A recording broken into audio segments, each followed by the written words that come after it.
the face and then shoved him off his scooter. I'm 25. So I have a beloved kitty named Pixie.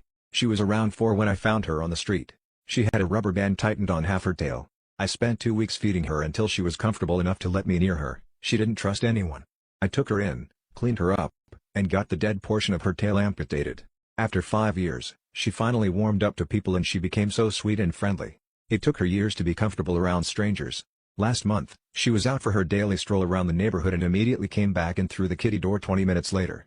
Usually she is out and about for 2 to 3 hours. She had 2 small holes in her chest, and 1 near her butt. She was completely frightened and was crying, meowing. She wouldn't even let me go near her for the first 5 minutes. I knew for certain that she was shot with metal BBs. I take her in my car and start driving to the vet, but took a quick detour around the neighborhood. I was going to take the long way to see if I could find the culprit. Sure enough, I see a kid on a scooter standing on his driveway, with a CO2-powered BB gun, aiming in the drainage cavity by the sidewalk. I see cats in there all the time.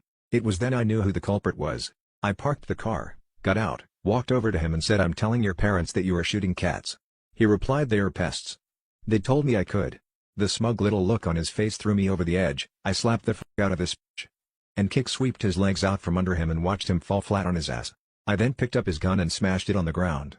A small part of me wanted to finish him off with a stomach kick for good measure, but I'm f***ing 25, so I looked both ways before crossing the street, and f***ing bolted. As I hopped in my car and sped away, I heard him shrieking in the distance.